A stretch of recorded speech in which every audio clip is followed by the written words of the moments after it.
munaasabada loogu dabaaldegayo xuska boqol jirka Boorama ayaa maalintii labaad ka socota hotel Rays ee magaalada Boorama.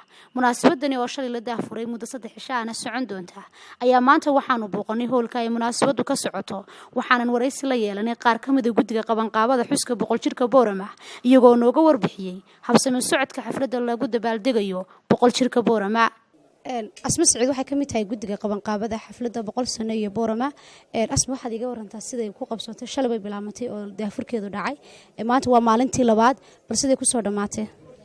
bismillaahir rahmaanir rahiim. horta waxa ilaahay loogu mahadnaqaa in boqolkiiba boqol in u dhow aan oran karno waxay xafladdu dhacday sidii ugu talagalnay, haday noqoto barnaamijyada soo socdaan, haday noqoto martida ka soo meesha soo xaadiraysa iyo guud ahaan managementka meesha. waxaad iga warantaa dadku siday uga soo qayb galeen maadaama shalay barnaamijka uu daafurmay maantana ay ahayd maalintii labaad. والله horta dadka ma wixii aan filaynay mise wixii ka soo baxay markii hore waxaan ku jirnaa waqti samara oo magaalada intaas dad kala duwan ay joogaan. marka hore waxaan ku talagaleynay marka laga yimaado Boorama iyo inta dhex joogta in ka soo qayb galayaashu ay noqon doonaan meel kale inooga iman saacidaan soo dalbanay. yani waxyaabaha ugu waaweyn ee kala kulamnay waxa weeyaan in cid walba Boorama nasasho u joogtay ama ha noqdaan dad dawladda ka socda ama ha noqdaan dad magaalooyin kale ka socdaba in ay ka badan yihiin nambarka reer Boorama ay joogaan. mahadsantihiin nasteexa adiga iyo dhammaan telefishinada afka Soomaaliga ku hadlay Kalsan TV. waxaan kamid ahay qabanqaabiyaasha xafladda Boorama oo boqol jirsatay. Boorama oo boqol jirsatay macnaheedu ma aha in la isu yimaado oo halkan dameedna boqol bay jirtay la yiraahdo. waa waqtigii ay magaalooday ay ka soo guurtay jaaraha horta halkan magaalo ahaan loo aqoonsaday. waxa hubaale inay halkan degganaayeen oo beero ku lahaayeen oo dhul ku lahaayeen oo degganaayeen, laakiinse waxa laga soo bilaabay taariikhda waxa weeye markii ay magaalooday ee magaalanimo loo aqoonsaday. markii dambena waa tii 70-nadii loo aqoonsaday degmo loo aqoonsaday.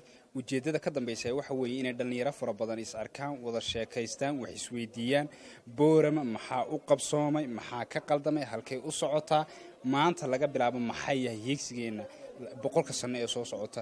ujeedada weyn ee loo qabanaya weeye in documentary laga sameeyo weeye in laga sameeyo weeye laga sameyn doono book baa laga sameyn doonaa, muuqaaladeeda la kaydin doonaa. boqolkaasna marka 200 halkaasi laba noqotay la xusayo waxay faa'iido badan u noqon doontaa. halkaas la joogay intee horumar iyo barwaaqo hore loo qaaday. xafladdu shalay bay noo bilaabantay, shalay subaxii bay furantay, shalay galabtiina way taariikhdii baa laga hadlayay, xalay way socotay, saaka way socotay, imiga sectionkii ugu dambeeyay oo caafimaadkaaba hadda inoo soo dhamaaday. si qurux badan oo qiimo leh oo bulshada caalamka oo dhan ay la socdaan ayay socotaa. barnaamijka waxa laga la socdaa intii dadka aan nasiib u helinay halka yimaadaan waxay kala socdaan live bay ula socdaan. run ahaantii ilaa waqtiga aan joogno ilaa waqtigii shalay ay bilaabantay si qurux badan oo qiimo leh oo dadku ay bogaadiyeen ay u socdaa barnaamij xafladda u socota oo ah in laga sameeyo documentary film oo dhammaan barnaamijyada ka soo dhacay documentary film laga sameeyo, sidoo kale in la reebo book ah aasaas oo hada dadka iyo dadka degan magaalada dadka dhoo akhrisan doonaan oo buuga laga qori doono dhammaan boqol jirkii Boorama wixii lagu bartay taariikh ahaan buuga lagu soo koobi doono. insha Allah buugana waan soo mandhigi doonaa, documentary filmkana soo mandhigi doonaa. waxaan kamid ahay dadka shalay ilaa maanta u goobjoog oo xafladda Boorama oo boqol jirsatay. waxaan dareemayaa farxad weyn.